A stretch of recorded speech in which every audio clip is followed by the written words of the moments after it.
Mesdames et messieurs, je vous souhaite la bienvenue à cette conférence de presse. Je salue également particulièrement les stagiaires du Centre romand de formation des journalistes qui sont venus aujourd'hui à Berne humer un peu le parfum de la politique fédérale. Vous avez apparemment bien choisi votre jour. Aujourd'hui, la Suisse et les États-Unis ont signé l'accord concernant l'UBS. En conséquence, le Conseil fédéral vous informe du contenu de cet accord, de ses implications pratiques et de l'état des relations entre la Suisse et les États-Unis. Sur le podium, j'ai le plaisir d'accueillir le président de la Confédération, Monsieur le conseiller fédéral Hans-Rudolf Merz, Madame la conseillère fédérale Evelyn Widmer-Schlumpf, ainsi que Madame la conseillère fédérale Micheline Calmiret. Également sur ce podium, Monsieur Michael Leupold, le directeur de l'Office fédéral de la justice, Monsieur le secrétaire d'État Michael Ambul du département fédéral des affaires étrangères, ainsi que Monsieur Urs Ursprung, le directeur de l'administration fédérale des contributions.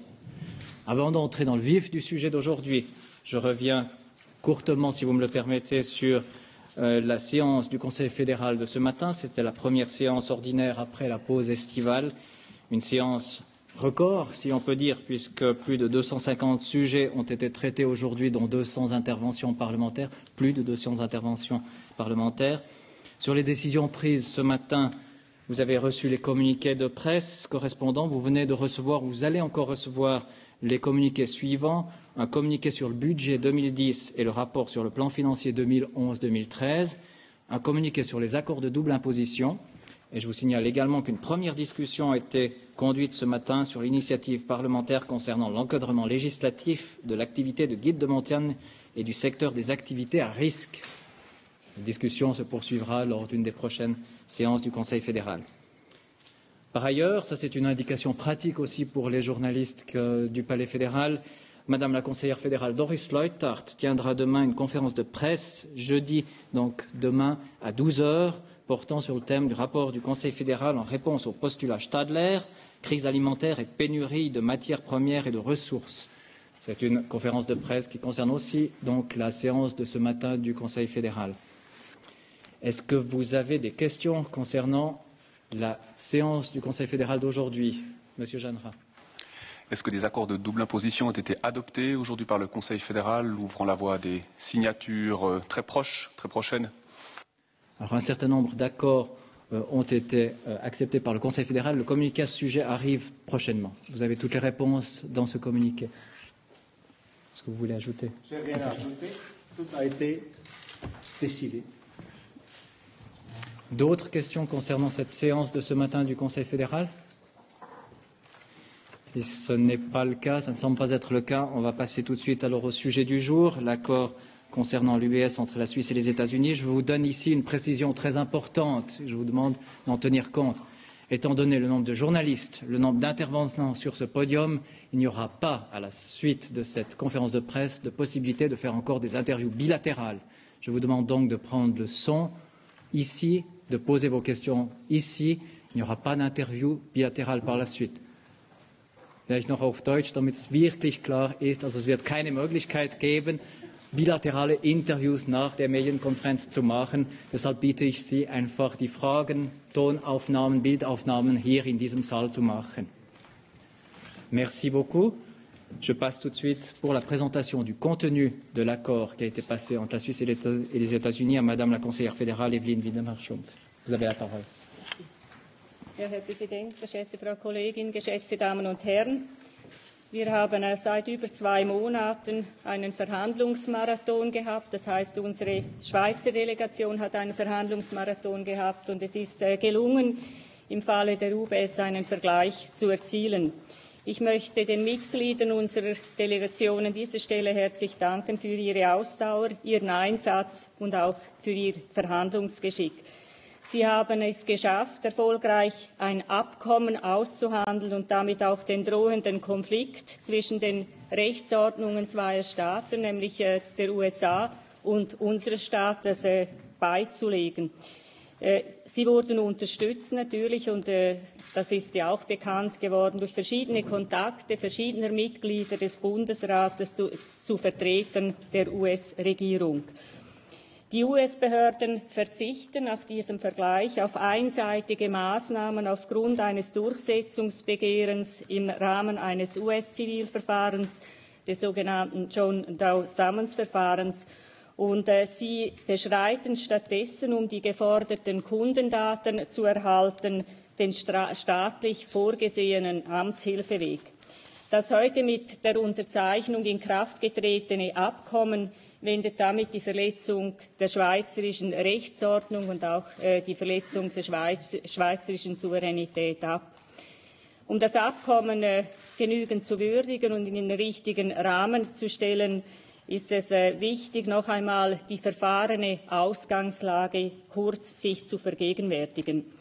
Die amerikanischen Steuerbehörden IRS verlangten im Rahmen eines Zivilverfahrens die Offenlegung der Identität von 52.000 Kontoinhabern der UBS. Hätte die UBS nun aufgrund eines Entscheides des US-Gerichts die Daten herausgeben müssen, hätte sie in schwerwiegender Weise schweizerisches Recht verletzt.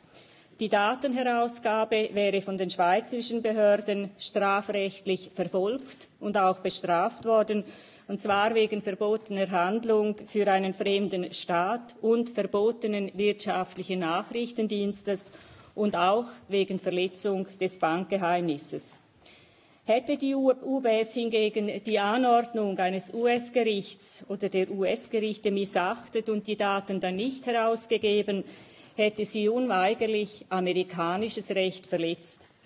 Die Bank hätte in diesem Fall mit Beugebußen rechnen müssen, mit sehr hohen Beugebußen, die allenfalls sie sogar in ihrer Existenz bedroht hätten.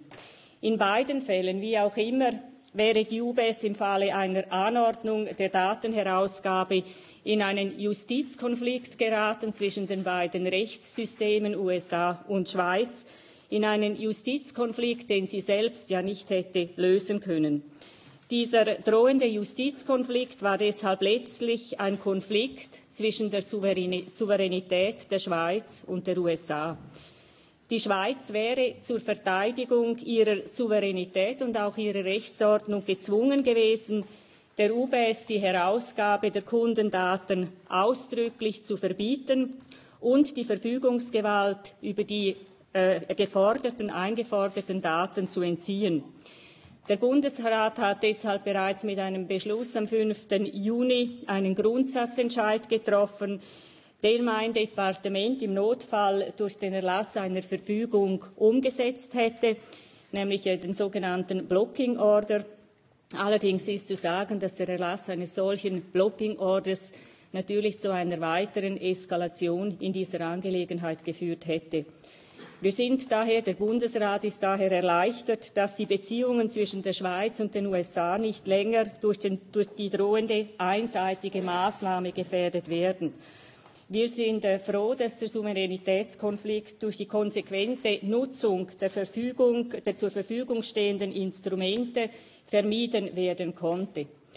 Das bilaterale Doppelbesteuerungsabkommen regelt nämlich auch den Informationsaustausch zwischen den beiden Staaten in den Fällen von Steuerbetrug und dergleichen. Also es geht weiter als der eigentliche Steuerbetrug.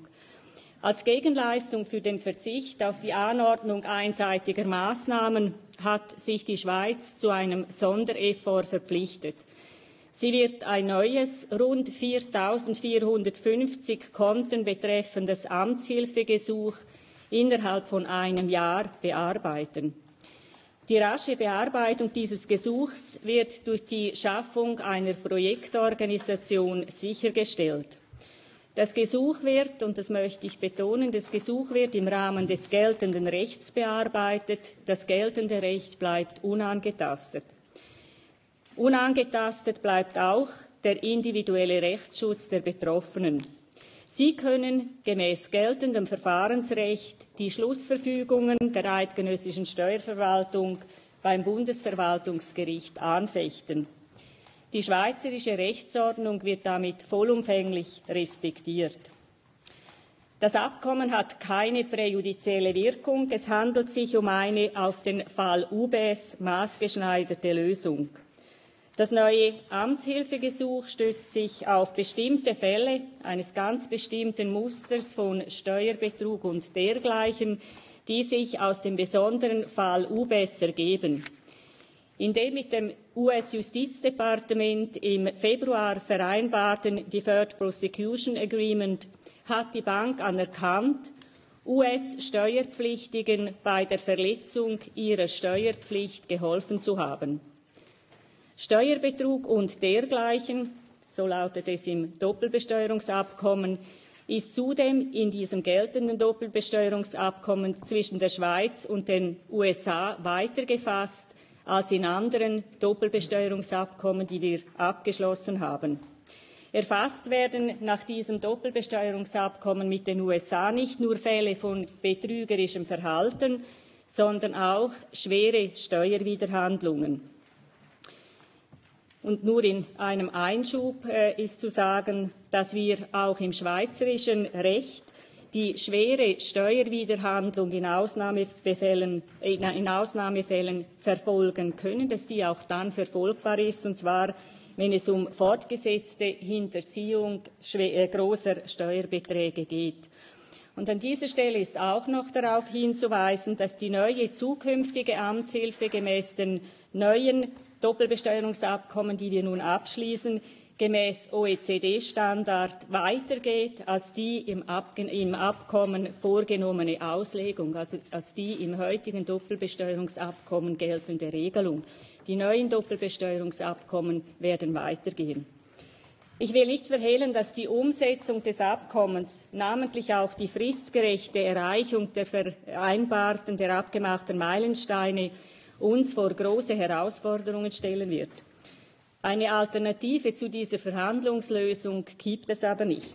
Eine weitere Datenherausgabe gestützt auf Notrecht ist für den Bundesrat aus rechtsstaatlichen Gründen nicht in Frage gekommen.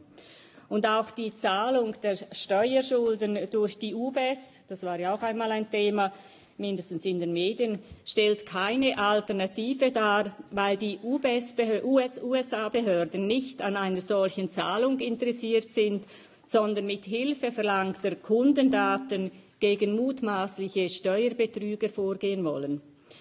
Und hätte der Bundesrat dem US-Zivilverfahren einfach seinen Lauf gelassen, wäre das damit verknüpfte Strafverfahren und die Gefahr einer Eskalation des Souveränitätskonflikts über Jahre hängig geblieben. Das erzielte Abkommen befreit nun die UBS von der Drohung des US-Zivilverfahrens und der noch schlimmeren Drohung einer strafrechtlichen Klage im Falle einer Nichtbeachtung eines Herausgabebefehls durch das US-Gericht. Das Abkommen beseitigt diesen für die UBS existenzbedrohenden Konflikt und damit auch die damit verbundenen schwerwiegenden Konsequenzen für die schweizerische Volkswirtschaft. Dieser Vergleich respektiert gleichzeitig, ich habe es gesagt, vollumfänglich die schweizerische Rechtsordnung, da die Kundendaten ausschließlich auf dem staatsvertraglich vorgesehenen Amtshilfeweg herausgegeben werden und das Beschwerderecht nicht eingeschränkt wird. Es besteht, und das möchte ich allerdings auch am Schluss jetzt noch sagen, es besteht kein Grund zur Euphorie, denn wir haben wohl die Talsohle durchschritten, aber sind noch lange nicht über dem Berg. Die Umsetzung des Abkommens ist äußerst anspruchsvoll. Ich habe gesagt, es geht darum, dass wir ungefähr 4.450 Gesuche zu behandeln haben innerhalb eines Jahres. Das heißt, die Steuerverwaltung, Herr Bundespräsident Merz wird darauf eingehen. Die Umsetzung ist also sehr anspruchsvoll. Und es ist nicht völlig ausgeschlossen, dass es trotz Schaffung einer Projektorganisation und besonderer Anstrengungen nicht gelingt, die Anzahl Fälle, die vereinbart wurden, innerhalb der vertraglich vereinbarten Fristen auch zu bearbeiten. Ich denke aber, dass wir hier ans Ziel kommen werden. Das ist auch sehr gut aufgestellt. Sie werden es nachher hören. Und was natürlich auch offen ist, und das muss offen bleiben, ist, ob das Bundesverwaltungsgericht das geltende Doppelbesteuerungsabkommen und das Protokoll zu diesem Doppelbesteuerungsabkommen das und dergleichen auslegt, also Betrug und dann eben die schweren Fälle von Steuerhinterziehung, ob das Bundesverwaltungsgericht dieses Doppelbesteuerungsabkommen in gleicher Weise auslegt, wie wir das tun. Wir gehen davon aus, aber das Bundesverwaltungsgericht ist selbstverständlich frei in seiner Beurteilung und damit ist diese Frage offen. Trotz dieser Vorbehalte, dieser Einschränkungen sind wir der Überzeugung, dass das Abkommen eine gute Lösung ist und dass es im Übrigen auch die einzige Lösung ist. Merci Madame la conseillère fédérale. Vous l'avez entendu, cet accord a un certain nombre d'implications pour l'administration fédérale, demande une organisation de ce projet. Sur ces points en particulier, Monsieur le Président de la Confédération, Monsieur le conseiller fédéral Hans-Rudolf Merz, vous informe. Monsieur le Président, vous avez la parole.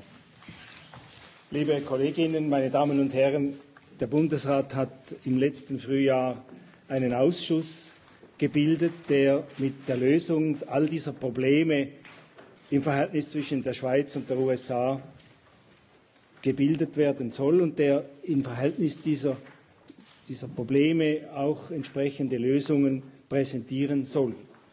Dabei ist davon ausgegangen worden, dass alle Rechtsfragen durch das Justizdepartement zu behandeln sind, als das federführende Departement. Alle Fragen der Doppelbesteuerungsabkommen und der Abwicklung durch mein Departement, das Finanzdepartement, und dass der Courant normal, der politische, der eben sehr wichtig ist in einer solchen Situation, wie bisher durch das EDA gepflegt werden soll. Dieser Ausschuss hat jetzt dem Bundesrat einen Staatsvertrag unterbreiten können und damit die wichtigste Aufgabe erledigt.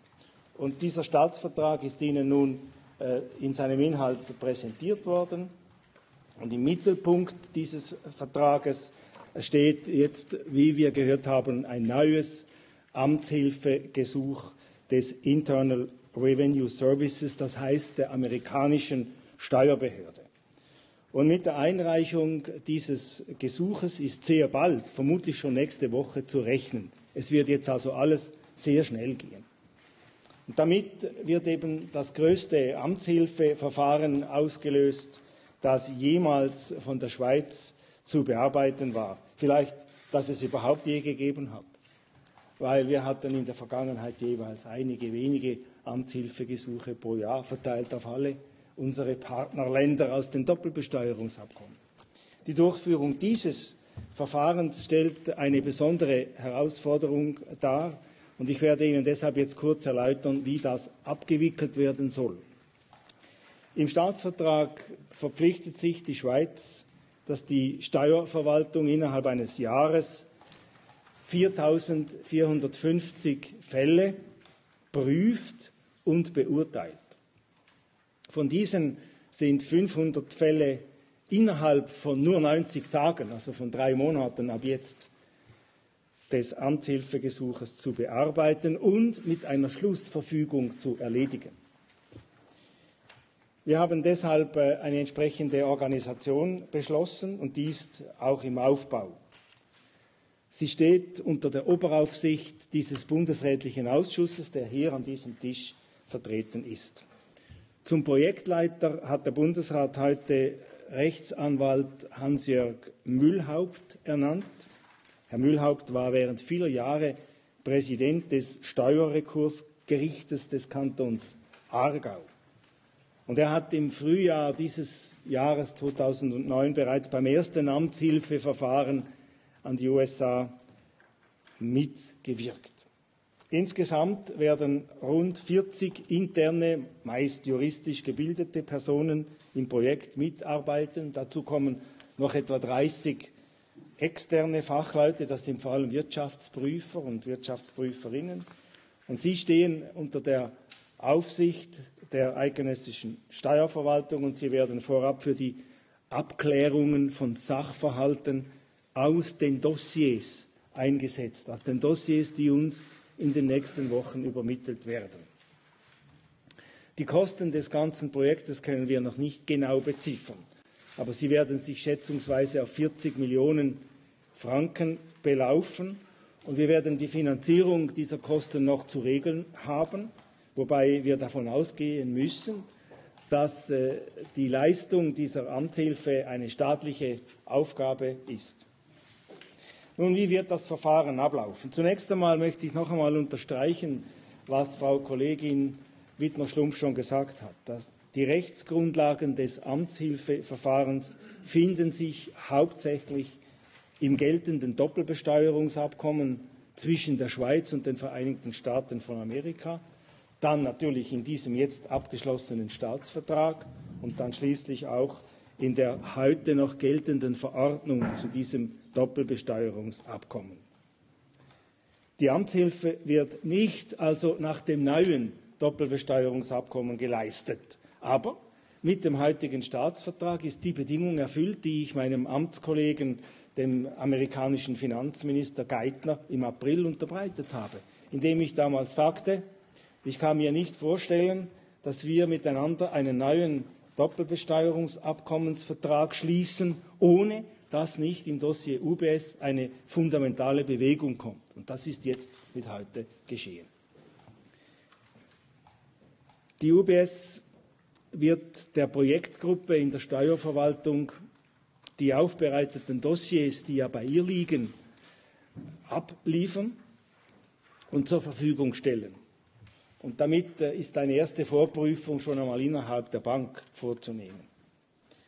Da aufgrund des Staatsvertrages diese Vorprüfung des Amtshilfegesuches nicht mehr nötig ist, weil die Kriterien im Staatsvertrag drin stehen, kann die Steuerverwaltung umgehend eine Editionsverfügung an die UBS richten. Also sie kann umgehend die UBS verpflichten, diese Dossiers herauszugeben. Zunächst wird die Steuerverwaltung von der UBS dann die Akten natürlich jener Kunden verlangen, die vom Amtshilfegesuch betroffen sind. Und dann wird der Sachverhalt zu ermitteln sein und rechtlich zu würdigen. Und am Schluss gibt es die sogenannte Schlussverfügung. Und damit ist das Verfahren bei der Steuerverwaltung abgeschlossen. Und anschließend haben die Betroffenen die Möglichkeit, eine Beschwerde an das Bundesverwaltungsgericht zu richten. Es ist vorgesehen, dass die UBS der Steuerverwaltung die ersten Dossiers schon bald, nämlich ab Mitte September, übergeben wird. Im Verfahren, und auch das möchte ich noch einmal unterstreichen, werden rechtsstaatliche Grundsätze eingehalten. Die Steuerverwaltung gewährt auf Antrag der Betroffenen Akteneinsicht. Die Schlussverfügungen können so dann innerhalb von 30 Tagen mit einer Beschwerde eben an das Bundesverwaltungsgericht weitergezogen werden. Und es ist das Bundesverwaltungsgericht, das endgültig entscheidet und nicht die Steuerverwaltung. Ich komme zum Schluss. Die Schweiz hat mit der heutigen Vereinbarung wichtige Interessen durchsetzen können. Das Amtshilfegesuch wird im ordentlichen Verfahren nach geltendem schweizerischem Recht durchgeführt. Die Kunden haben Beschwerdemöglichkeit, die Rechtsstaatlichkeit ist gewahrt. Und für den Bundesrat war immer klar, dass hier kein Notrecht angewendet werden darf. Die Vereinbarung gilt nur für den Fall UBS und nur für das bilaterale Verhältnis zwischen der Schweiz und den USA. Die Beschränkung auf diesen Fall war uns eben auch ein wichtiges Anliegen. Die Vereinbarung bezieht sich ja auch auf diese Form des Qualified Intermediary Agreements, das die amerikanische Steuerbehörde ihrerseits vor Jahren mit den Banken direkt abgeschlossen hat und das von der UBS eben nicht eingehalten wurde. Und ein solches QI gibt es nur mit den USA. Und damit bleibt eben die schweizerische Rechtsordnung auch bezüglich des Bankgeheimnisses vollumfänglich gewahrt. Meine Damen und Herren, der Bund hat sich in den letzten Monaten in einer nie dagewesenen Weise für ein Unternehmen engagiert. Er hat sehr hohe Risiken in Kauf nehmen müssen, um den Reputationsschaden, den einzelne Vertreter der UBS dem Finanzplatz und damit dem ganzen Land zugefügt haben, zu minimieren. Soweit darf es nicht mehr kommen. Und ich rufe die Banken, die in diesen Vermögensverwaltungsbereichen tätig sind, noch einmal auf, sie sollen sich auf ihre traditionellen Werte, auf ihre Fähigkeiten und auf ihre Tugenden besinnen. Der Bundesrat erwartet in diesem Sinne, dass sich alle Finanzintermediäre an die Gesetze halten Das ist das Minimum, das wir aufgrund dieser Ereignisse nun erwarten können. Merci, Monsieur le Président. Je passe immédiatement la parole à Madame la conseillère fédérale Micheline Calmiret qui évoque l'état des relations entre la Suisse et les États-Unis. Merci. Chers collègues, Mesdames et Messieurs, cet accord préserve les intérêts suisses et dans ce sens, c'est un bon accord. Les négociations étaient difficiles. Elles se sont tenues dans le contexte des excellentes relations bilatérales que nous entretenons avec les États-Unis. Vous vous souviendrez peut-être qu'en 2006, nous avons conclu avec les États-Unis un Memorandum of Understanding. Ça veut dire une entente qui nous permet d'institutionnaliser les relations, qui nous a permis d'institutionnaliser les relations bilatérales entre la Suisse et les États-Unis. Les négociations ont été difficiles, mais les enjeux étaient importants. Et pour la Suisse, la priorité n'a pas été de défendre une banque, fût-elle aussi importante que l'UBS, mais la priorité pour la Suisse a été de défendre notre système juridique, car le risque était grand qu'avec une décision du tribunal de Miami qui obligeait l'UBS à violer l'ordre juridique suisse, la Suisse soit obligée de combattre cette décision dans le sens que le Conseil fédéral l'a dit, ma collègue l'a dit, le Conseil fédéral aurait été obligé de combattre cette décision et on aurait abouti à un clash of jurisdictions avec d'un côté un tribunal américain qui exige des informations et de l'autre la Suisse qui refuse de les donner en se basant sur ses lois. Un conflit juridique sans gagnant, à l'issue duquel la Suisse aurait eu beaucoup plus à perdre qu'avec l'arrangement qu'elle a conclu, qu'elle a signé aujourd'hui. L'État suisse était déjà intervenu auprès du tribunal en Floride par un amicus curiae pour expliquer que la demande de l'administration fiscale américaine qui exigeait des informations sur 52 000 comptes n'était pas compatible avec le droit suisse. Les informations sur les clients des autorités étrangères devant suivre les canaux prévus de l'entraide judiciaire ou administrative. Mais les négociations ont été difficiles. Elles se sont tenues du 22 juin au 11 août et elles se sont effectuées en 6 rounds, 5 à Washington et 1 à Berne. Et comme mes collègues, je tiens à remercier la délégation du Conseil fédéral la délégation suisse qui a négocié ces accords dans des conditions difficiles puisqu'il a fallu négocier des heures durant en tenant compte également des contraintes physiques imposées par le décalage horaire et le résultat est un résultat qui préserve nos intérêts. La difficulté était du côté américain une propension, je dirais, un enthousiasme faible, tout au moins au départ. Le rendez-vous de la délégation suisse avec l'administration fiscale américaine a été très difficile à obtenir pour débuter les discussions exploratoires et pour réussir le moratoire à mi-juillet.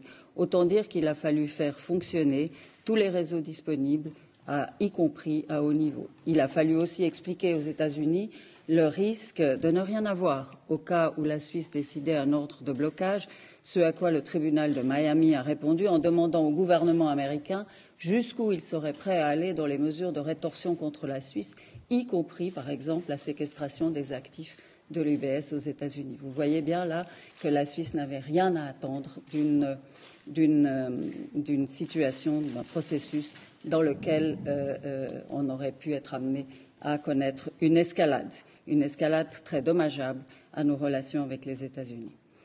La délégation américaine était aussi réticente au départ à conclure un accord dans le cadre des accords actuels, c'est-à-dire dans le cadre de l'accord de double imposition des États-Unis avec les États-Unis de 1996. Elle n'avait pas grande sympathie pour le système d'entraide administrative et il faut dire que ce n'est pas le moindre mérite de cette délégation de négociation que d'avoir réussi à résoudre ce conflit de souveraineté entre la Suisse et les États-Unis et de remplacer la procédure unilatérale judiciaire des États-Unis qui a débuté aux États-Unis par une demande d'entraide administrative. Pas le moindre mérite non plus de la délégation d'avoir pu éviter l'effet de précédents juridiques. Donc, mesdames et messieurs, les négociations, compte tenu des intérêts divergents en présence, ont failli être interrompues à plusieurs reprises, principalement parce que pour les États-Unis, la voie judiciaire unilatérale restait toujours une option relativement attractive. Et c'est la raison pour laquelle, durant tout le processus de négociation, nos bonnes relations avec le gouvernement à Washington ont certainement été très utiles. Et dans les faits, le gouvernement américain, dans les phases particulièrement critiques des discussions, fait savoir l'intérêt de principe des États-Unis d'arriver à un accord avec un État ami. Meine Damen und Herren, das Verhandlungsergebnis hat auch aus meiner Sicht die folgenden 3 politischen Vorteile. Ein Rechtskonflikt Schweiz-USA konnte verhindert werden, die Rahmenbedingungen für den Finanzplatz wurden stabilisiert und für die UBS konnte ein Problem, das existenzbedrohenden Charakter hatte, eine Lösung zugeführt werden. Und zusammenfassend kann gesagt werden, dass entgegen dem, was in der Presse manchmal zu lesen war, verfügt die Schweiz über ein gutes Netzwerk und solide Partner. Sie ist in der Lage, auch schwierige Probleme mit einer Großmacht zu lösen.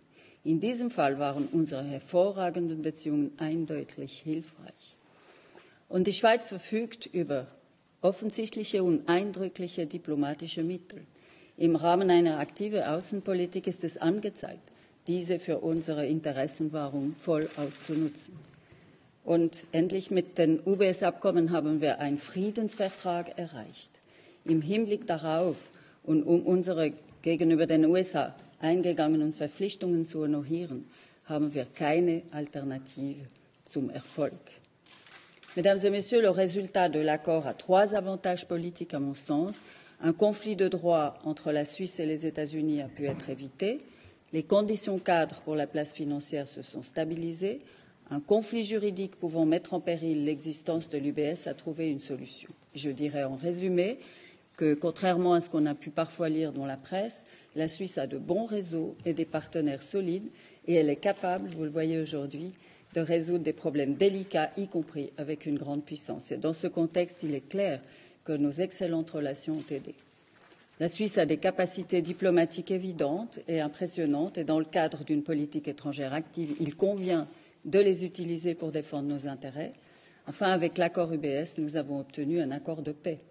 Mais dans ce cadre et pour respecter les engagements pris à l'égard des États-Unis, nous n'avons pas d'autre choix que de réussir dans l'application de cet accord. Je vous remercie. Merci, Madame la conseillère fédérale. Nous pouvons passer à la ronde des questions. Je vais commencer par le côté droit. Monsieur Rebetté.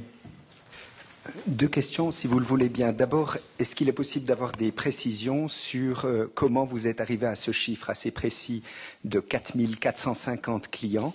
Est-ce que ça signifie que l'UBS connaît déjà les noms des clients qui seront transmis? Et première question, est-ce qu'elle pourra ou pourrait avertir ses clients de la procédure qui les concerne avant de transmettre les noms aux États-Unis?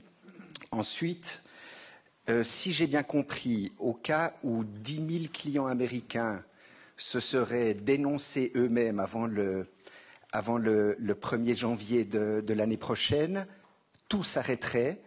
Ça signifierait, si j'ai bien compris, que la Suisse ne serait plus tenue à cet accord et qu'elle ne transmettrait pas de noms supplémentaires. Alors, deuxième question, est-ce que vous connaissez déjà le nombre de clients américains qui se sont dénoncés d'eux-mêmes aujourd'hui aux autorités américaines? Merci. La question s'adresse à Madame la conseillère fédérale Widmer-Schlumpf. Also zur ersten Frage, wie man auf diese Zahl 4.450 Kundendaten kommt. Das sind die Daten, die sich, oder die Kundendaten, die sich ergeben, wenn wir diese Kriterien anwenden. Also zum einen sind es die tatsächlichen Betrugsfälle und dann sind es diejenigen Fälle, die unter und dergleichen laufen, also zum Teil schwere Fälle von Steuerhinterziehung über mehrere Jahre, große Beträge. Und das ist natürlich klar, sind das Erkenntnisse der UBS, die wir haben, und darum sind wir auch auf diese Zahl gekommen. Also entsprechend den Kriterien, die festgelegt wurden, die wir heute nicht deklarieren, die bleiben noch 90 Tage lang jetzt geheim, wenn Sie so wollen, weil es den US-Behörden ein Anliegen ist, dass wir auch verstehen, dass sich noch einige selbst offenlegen, das heißt selbst deklarieren, als Steuersünder selbst deklarieren, und dann werden auch die Kriterien bekannt gegeben. Aber es sind ganz klare Kriterien, die festgelegt wurden, gestützt auf diese Kriterien und gestützt auf der anderen Seite auf die tatsächlichen Betrugsfälle kommt man auf diese Größenordnung von 4.450 Fälle. Das ist die beantwortet, die erste Frage. Oui, alors on est d'accord, la banque n'a pas le droit d'avertir les clients qu'ils sont concernés par cette procédure.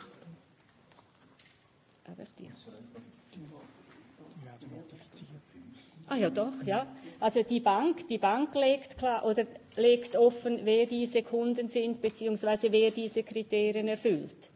Sie wird uns diese Daten auch liefern, das heißt der eidgenössischen Steuerverwaltung liefern, wenn dann das Amtshilfegesuch eingegangen ist. Je ne suis pas sûr qu'on se comprend bien, Madame Chou.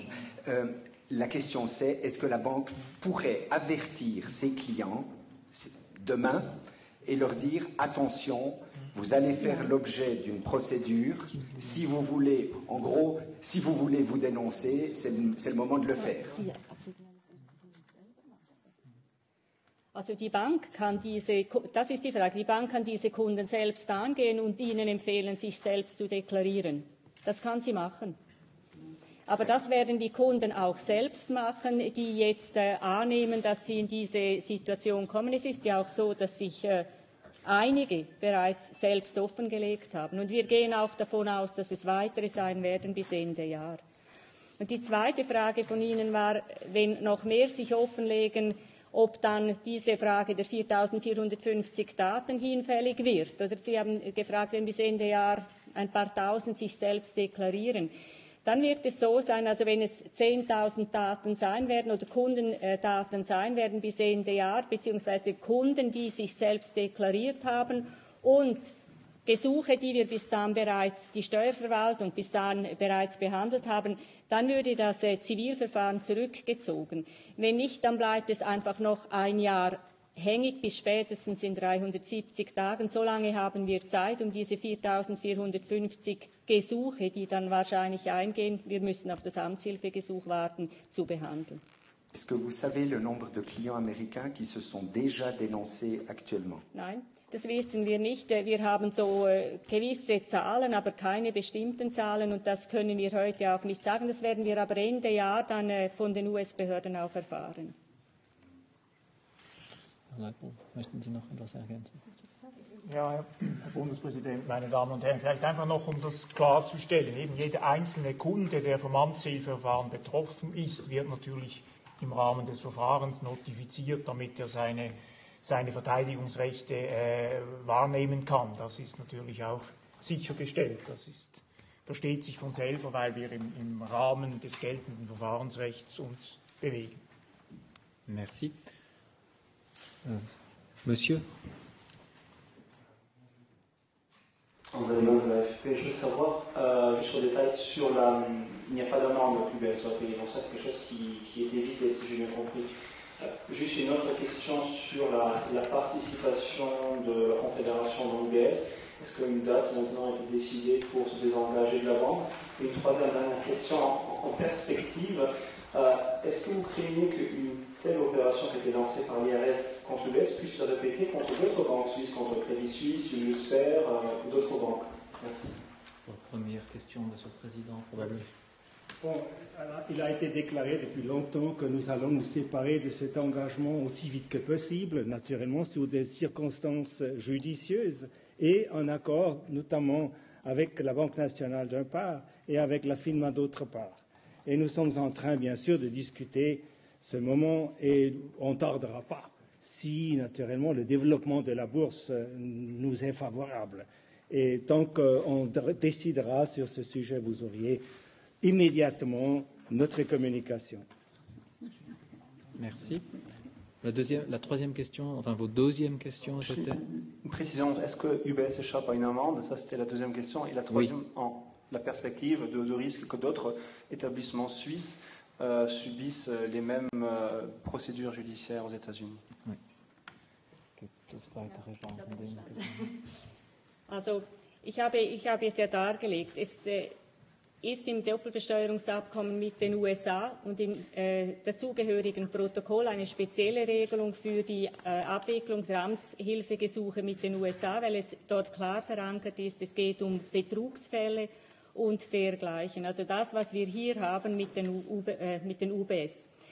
Die Kriterien wurden klar festgelegt für die Fälle, die nicht ganz klare Betrugsfälle sind, sondern eben Fälle schwerer Steuerhinterziehung. Und jetzt fragen Sie, ob andere Banken auch in diese Situation kommen könnten.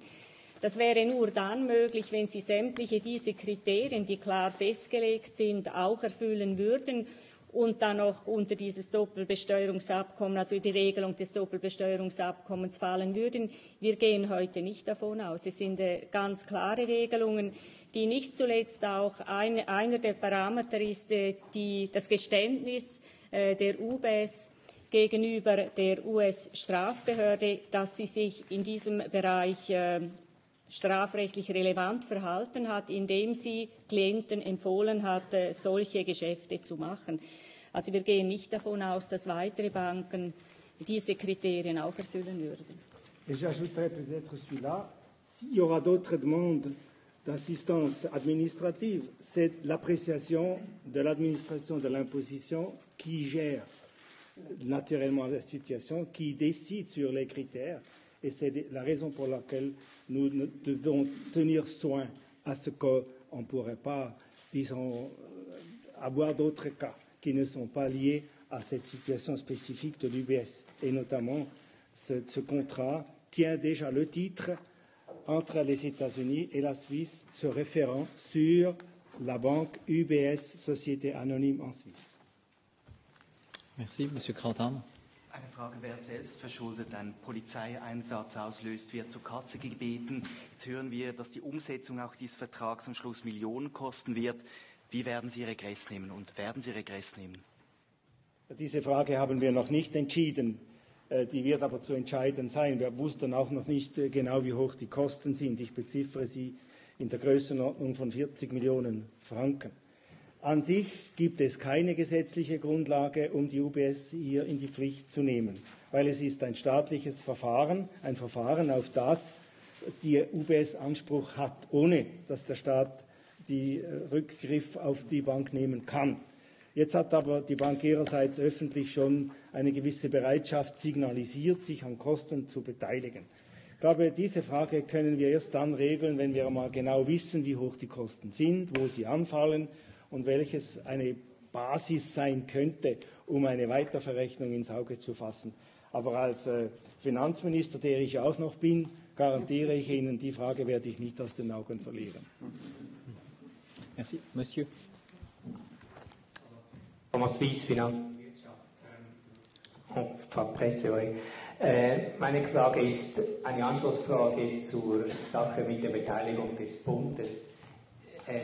Ist es richtig, dass Sie noch keine Vereinbarung getroffen haben? Also Sie haben noch nicht bestimmt, wem diese Vereinbarung verkauft wird. Und 1a, es heißt, die Chinesen seien sehr interessiert daran, wenn sie willens, da einen Teil des Pakets den Chinesen zu geben.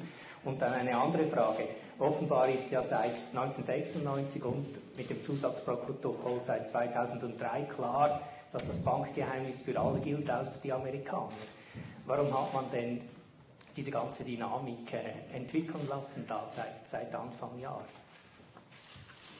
Gut, zur ersten Frage. Ich habe Ihnen vorhin gesagt, sobald wir so weit sind, dass die Umstände es zulassen und unsere Partner Nationalbank und FINMA einverstanden sind, werden wir uns von dieser Beteiligung trennen. Wenn wir das im Augenblick tun würden, wäre das nicht einmal ein schlechtes Geschäft für den Bund, weil er würde sogar nebst dem Zins noch einen gewissen Gewinn erzielen.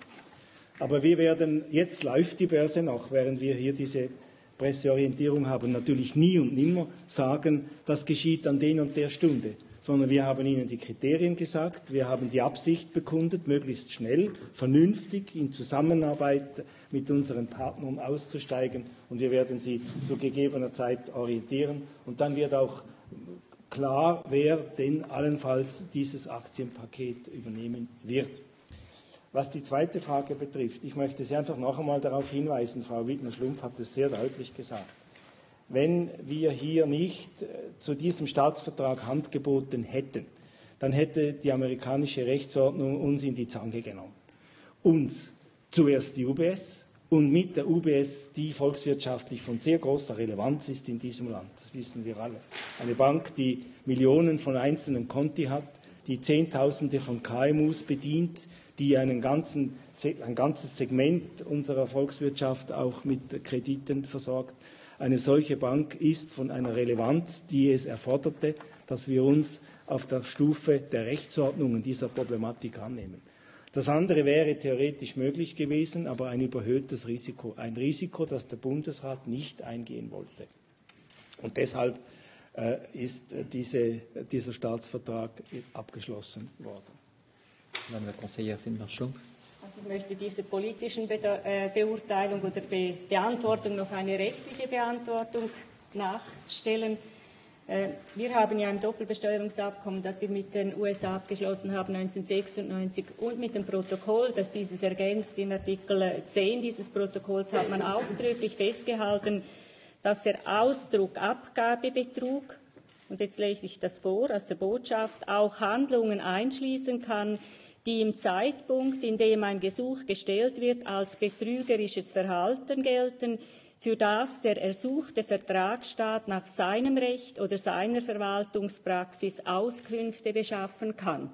Das heißt mit anderen Worten, überall, wo wir innerstaatlich auch entsprechend vorgehen, wenn es um schwere Fälle der Steuerhinterziehung geht.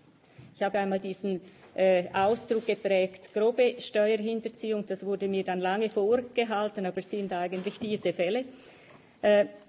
Das haben wir im innerstaatlichen Recht auch und insoweit sind wir nach diesem Protokoll und DBA eben verpflichtet, das gleichzumachen im Außenverhältnis. Und dann sieht man in Artikel 190 des DBG, also des Gesetzes über die direkten Bundessteuern, dass wir dort gerade umschreiben, was solche schwere Steuerwiderhandlungen sind, also schwere Fälle von Steuerhinterziehungen, bei denen eben dann auch untersucht werden kann, selbst nach schweizerischem Recht. Das ist eigentlich der Schluss, den wir hier ziehen. Wir machen nicht etwas, was es nie gegeben hat.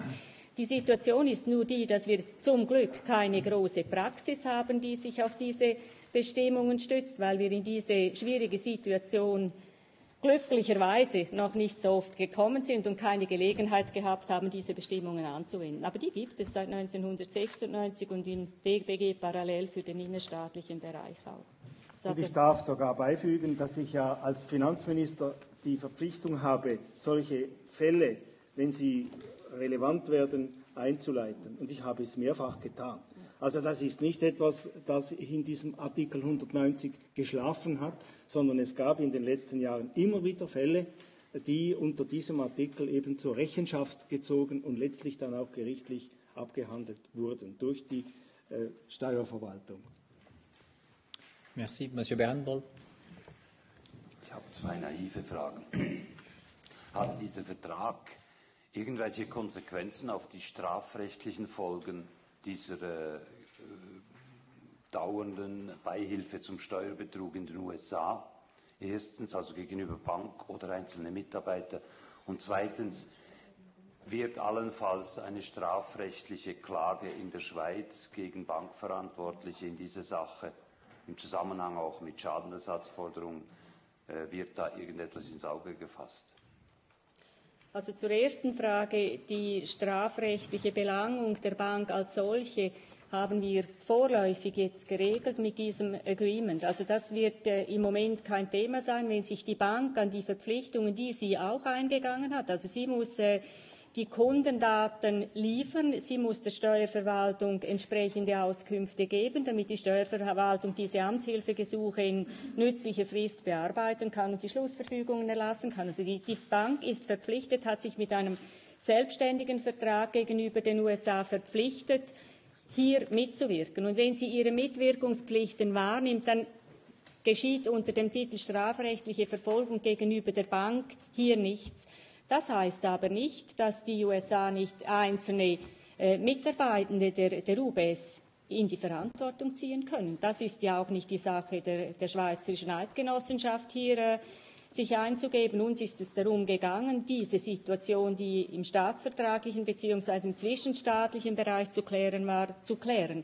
Das andere, was die einzelnen Mitarbeitenden anbelangt, das sind allenfalls strafrechtliche Klagen, die gegen Einzelne angehoben werden, hat mit diesem Agreement nichts zu tun. Die werden dadurch nicht gestützt. Und die Haft ist unter allen Titeln aus dem Schneider. Soweit es dieses Agreement betrifft und wenn Sie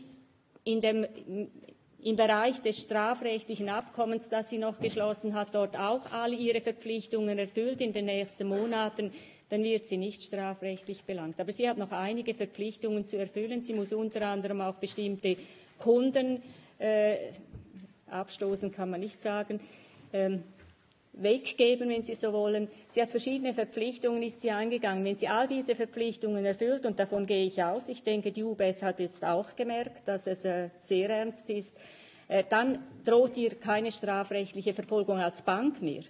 Aber das heißt nicht, dass die einzelnen Mitarbeitenden hier nicht zur Verantwortung gezogen werden können. Merci, Monsieur Cavelti.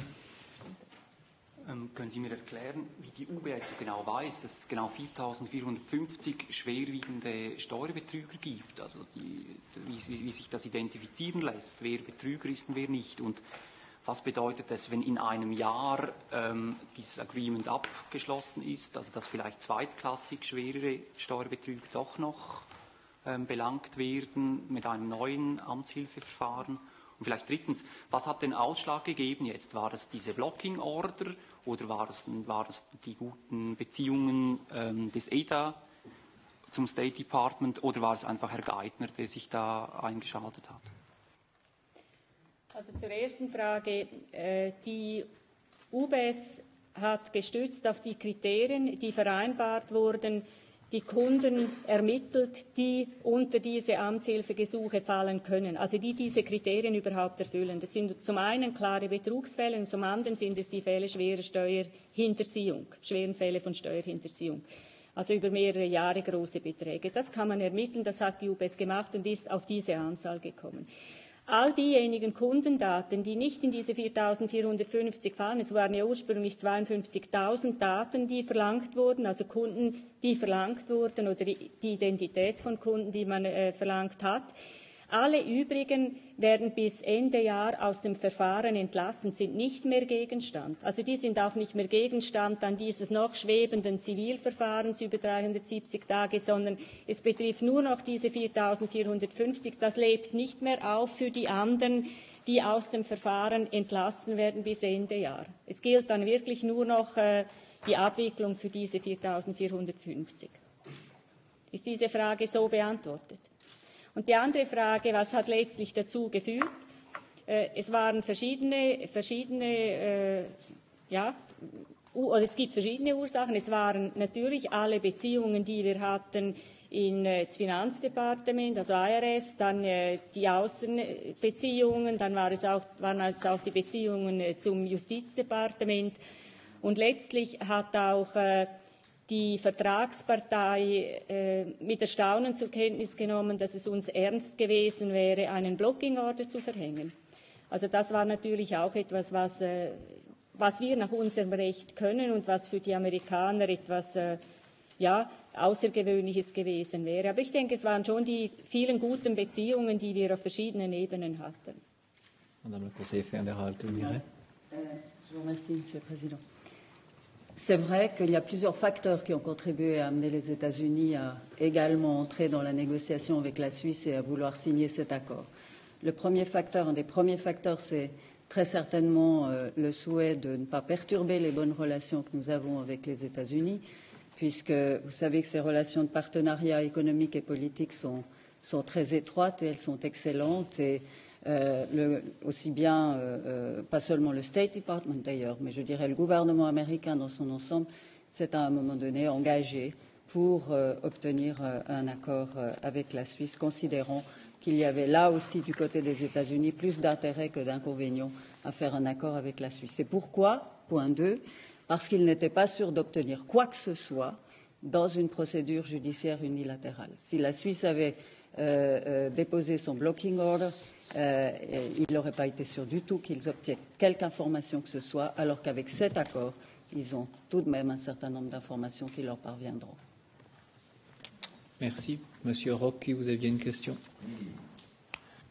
Monsieur le Président, une petite question un peu d'épicier, mais vous avez souligné tout à l'heure qu'il n'y a pas de base légale pour forcer l'UBS à participer finalement aux frais qu'elle occasionne aux contribuables, hein, vu l'énorme travail qui va être demandé à l'administration fédérale, plus l'engagement de 30 collaborateurs externes, ces 40 millions que vous évoquez. Est-ce que vous songez à changer le système? Vous voyez, pour le simple citoyen, on demande un extrait de casier judiciaire, on doit payer, on fait fonctionner l'administration, on doit payer, on divorce à l'amiable, on doit payer environ, en tout cas 1000 francs selon son revenu, pour avoir fait travailler le tribunal. Et l'UBS, là, bizarrement, ça sera à son bon vouloir. S'ils veulent donner un petit quelque chose, ils pourront le donner. Alors, faut-il pas changer le système, vu l'ampleur que ça prend, cette entraide judiciaire? Oui, de toute façon, il faut y songer, vous avez tout à fait raison, parce que par tous les arrêts de l'État, il faut avoir une base légale. Et aujourd'hui, pour ça, on n'en a pas. Mais il faut songer à une base légale, vous avez tout à fait raison. Mais je viens de le dire que c'était maintenant pas encore la priorité de régler les affaires financières, mais ça va suivre, je vous promets. Oui, il faut une base légale, on est bien d'accord, mais il y a aussi un fait qu'il faut bien avoir en tête, c'est-à-dire que la Suisse est intervenue dans cette affaire en tant qu'État dans son propre intérêt, pour éviter un clash de juridiction entre les États-Unis et la Suisse, auquel nous n'avions peu d'intérêt aussi. Ça veut dire que ça n'aurait pas été un deal gagnant-gagnant, hein, si on était arrivé à devoir subir une procédure judiciaire unilatérale de la part des États-Unis. Et l'accord, de ce point de vue-là, est un accord qui est aussi dans notre intérêt. C'est la raison de l'engagement de l'État suisse en tant que tel dans cette affaire. On ne s'est pas engagé prioritairement en faveur de l'UBS, on s'est engagé pour défendre notre système juridique et notre souveraineté. Monsieur Gobet, d'abord. Oui, je voulais revenir sur la question d'autres banques sont-elles menacées? Vous nous avez expliqué tout à l'heure que cet accord concernait strictement UBS, mais on a aussi adjoint à cet accord ces déclarations. Et moi, quand je lis la déclaration du gouvernement suisse, j'ai justement l'impression que ça ouvre la porte à des procédures contre d'autres instituts que l'UBS. Alors, est-ce que mon impression est fausse? Oui, votre impression, disons, n'est pas totalement fausse, mais je dois quand même dire que c'était un sujet important que nous avons traité. Et tout d'abord, je viens de répéter, le titre déjà de cet agreement, je répète en anglais, c'est justement de dire « Agreement between the Swiss Federal Council and the Government of the United States of America on the request for information from the Internal Revenue Service of the United States of America regarding UBS AG, a corporation established under the law of the Swiss Confederation. » Donc déjà, cet accord se concentre, se cible sur l'UBS. Deuxième chose, bien sûr, ensuite on discutera sur les critères qui sont appliqués. Il y a plus ou moins deux catégories des clients qui ont fait soit le fraude, soit l'évasion grave, comme vient de le décrire Mme Wittmer-Schlumpf. Et naturellement, on ne peut pas exclure que d'autres accusations pourraient surgir. Mais à ce moment-là, il s'agit, comme j'ai déjà dit, d'apprécier les situations spécifiques au sein de l'administration de l'imposition de la Suisse, puisque à chaque fois, il s'agit d'apprécier le cas unique, Einzelfall. C'est déjà aussi la philosophie de l'accord modèle de l'OCDE qui nous permet de pouvoir examiner tous les cas spécifiques et tous les cas dans sa spécificité. On ne peut rien exclure et naturellement les demandes viendront. Mais les critères sont aussi clairs. Et je crois qu'à la fin, nous ne devrons pas avoir peur que ça sera une solution UBS. Madame la conseillère, ja, es ist vielleicht noch einmal zu betonen, dieses Doppelbesteuerungsabkommen und das Protokoll mit den USA, das geht weiter. als die anderen Doppelbesteuerungsabkommen. Also diese Frage kann sich nur im Verhältnis zu den USA stellen, ob wir eben das and the like auch haben werden. Und da ist es der Einzelfall, wie Herr Bundespräsident es gesagt hat. Und dann kommt noch dazu, das habe ich gesagt, dass die neuen Doppelbesteuerungsabkommen, die sich dann nach Artikel 26 OECD richten, weitergehen als das Doppelbesteuerungsabkommen mit Zusatzprotokoll, das wir heute mit den USA haben. Also es ist eine noch Vergangenheitsregelung, das heißt heute noch gültig, aber künftig wird es ohnehin in diese Richtung gehen. Juste un mot en précision en réponse à la question. Ce à quoi la Suisse s'engage dans cette déclaration, on l'aurait de toute façon fait parce que tout ce qui est dans cet accord et dans la déclaration repose sur les bases juridiques actuelles et ne sort pas de ce contexte. Donc, on l'aurait de toute façon fait. Merci. Je vais donner la parole peut-être d'abord à un revenant parmi nous, M. Ramsayer. Rebonjour. Alors, ich habe schon noch eine Frage, die Ihren Erklärungsnotstand ein bisschen auf die Spitze treibt. Wissen Sie, wir haben ja vor Jahren mit Vergnügen am Fernsehen gesehen, wie Herr Balli auf seiner Karibikinsel in Ketten gelegt und in die Schweiz gebracht und hier vor Gericht gestellt worden ist. Die Deliktsumme war dort irgendwie bei 1 Milliarde. Jetzt kommt eine Bank daher, die verspekuliert sich um Milliarden. Der Bund wirft ihr 50 Milliarden mindestens mitsamt Nationalbank hinterher.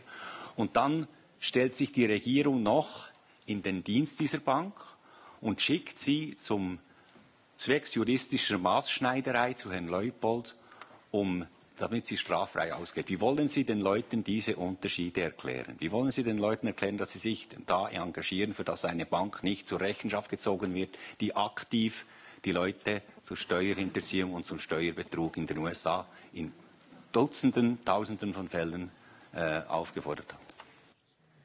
Also es geht ja nicht darum, dass die Schweiz sich eingesetzt hat, um die UBS einer strafrechtlichen Verfolgung zu entziehen, sondern es ist darum gegangen, dass wir den rechtsstaatlichen Konflikt oder den Konflikt zwischen zwei Rechtsstaaten haben klären können, indem wir gesagt haben, es kann nicht sein, dass die UBS hingeht und auf Druck der USA entgegen dem, was wir im Amtshilfeverfahren vorsehen, eben dann all diese Kundendaten herausgibt. Dann hätte sie sich nach schweizerischem Recht strafbar gemacht. Ich habe es gesagt, wieder Handlungen für einen fremden Staat und Bankgeheimnisverletzung und so weiter. Es ist nicht darum gegangen. Und es ist immer noch möglich, und es wird sich auch die Frage stellen, ob nicht die UBS als UBS, sondern eben die einzelnen Verantwortlichen dieser Bank. Es waren ja einzelne Mitarbeitende der Bank oder verschiedene Mitarbeitende der Bank, die diese ganze Sache verursacht haben. Und die haben wir mit diesem Agreement, diese Frage haben wir nicht geklärt, war auch nicht unsere Sache, das zu klären, sondern wir haben nur den Konflikt unter zwei Rechtsordnungen geklärt mit diesem Agreement und damit eben auch, weil dieses Strafverfahren mit dem Zivilverfahren zusammen verknüpft war, hat sich das auch gerade so geregelt. Aber wir sind nicht Anwalt der UBS. Aber es gilt offenbar nicht gleiches Steuerrecht für alle unsere befreundeten Staaten. Das muss man doch schon sagen, oder? Monsieur, peut-être Monsieur ici. Simonian, du Journal Financial Times. Ich habe 2, 3 Bemerkungen, die sind eher Fragen. Ich habe die englische Fassung hier, tut mir leid, aber ich gehe davon aus, dass Deutsch und Italienisch und Französisch gleich sind. Die erste ist die folgende.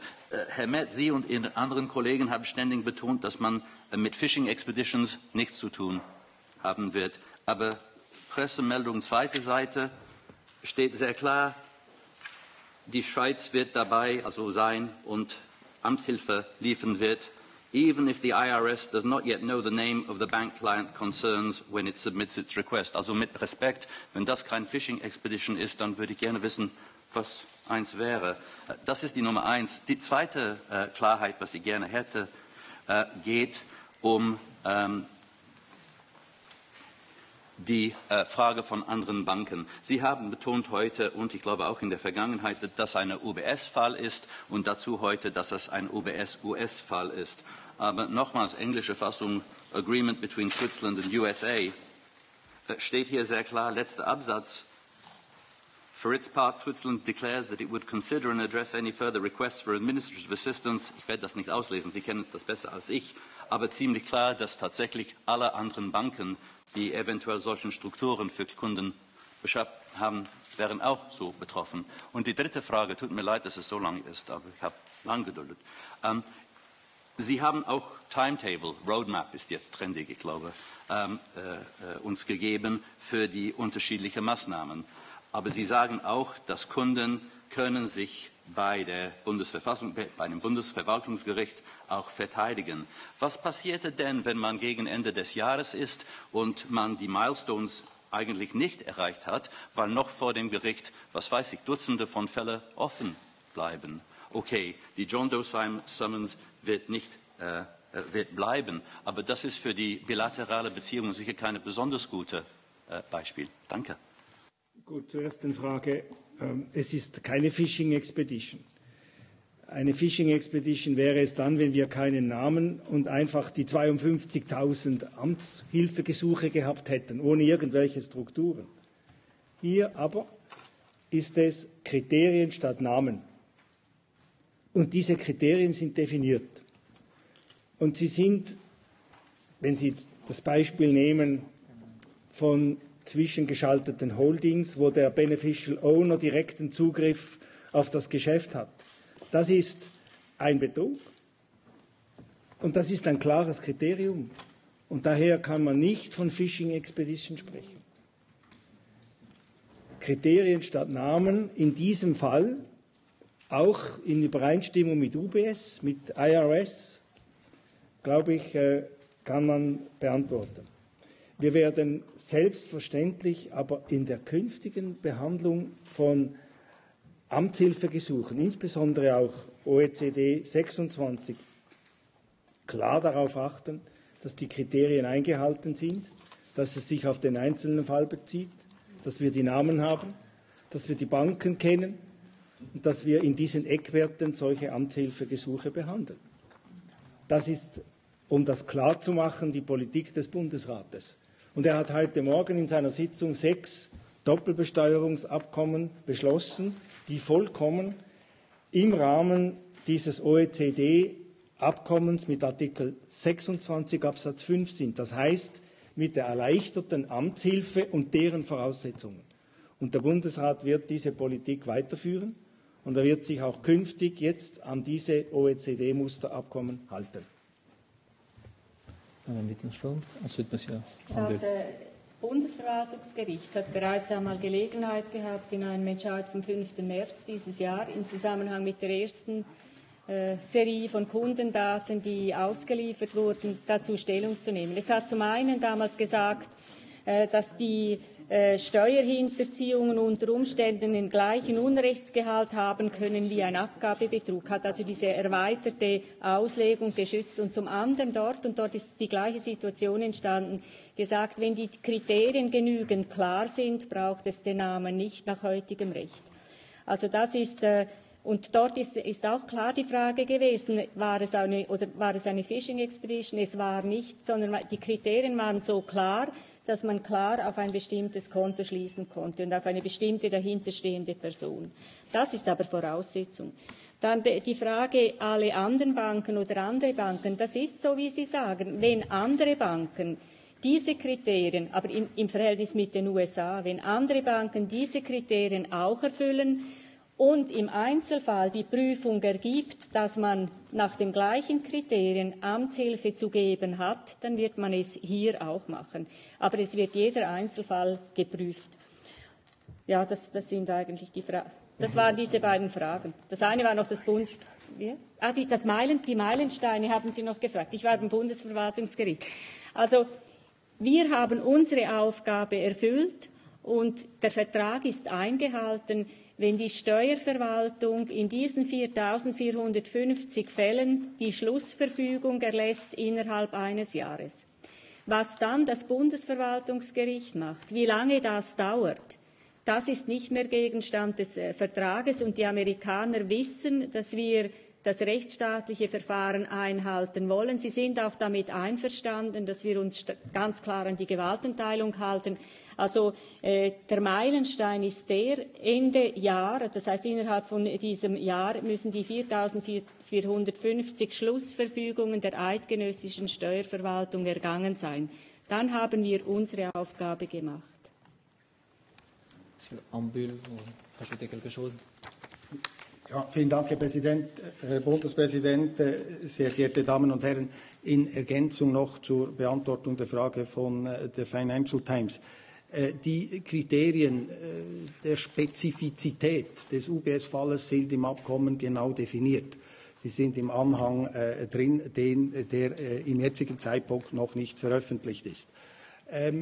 Was auch schon erwähnt worden ist, aber was ich gerne hier noch mal betone, es wäre nur dann möglich, für andere Banken das Verfahren anzuwenden, wenn es äquivalente Fälle wären und wenn eben gerade diese Kriterien, wie sie im Abkommen definiert sind, erfüllt werden.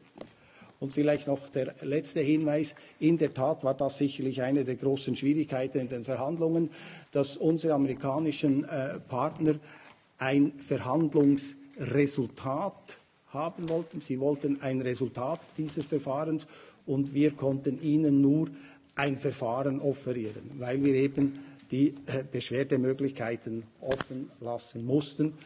Diese Schwierigkeiten haben wir dann überbrückt mit einer meines Erachtens wohl guten Formulierung für einen Interessenausgleich in Schwierigkeiten. Si je prends une toute dernière question, c'est une question, c'est pas une question en 3 points, et puis ensuite je conclurai cette conférence de presse. Qui n'a pas, Monsieur n'avait pas encore parlé. Monsieur le Président. Maintenir appuyé. Maintenir appuyé. Ça marche, voilà. Diable Glagéfi, une question, Monsieur le Président. Vous avez mentionné que, outre les États-Unis, si j'ai bien compris, 5 autres conventions de double imposition ont été acceptées ce matin par le Conseil fédéral. Pouvez-vous nous dire lesquelles et seront-elles toutes soumises à référendum facultatif? Merci. Alors, il s'agit de 5 accords ou 6 accords avec des pays de l'OCDE, comme accordés, et ils seront soumis, du point de vue du Conseil fédéral, au référendum facultatif. Donc, le Parlement aura la possibilité de pouvoir biffer le référendum facultatif et de maintenir pour un accord, le premier accord, par exemple, avec un pays comme le Japon ou les États-Unis ou n'importe quel pays.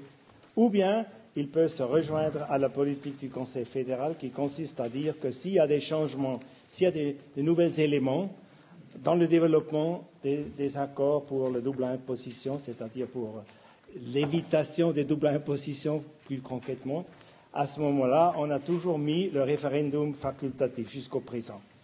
Et pour tous les 6 accords que nous avons décidés ce matin, ça serait ce cas-là.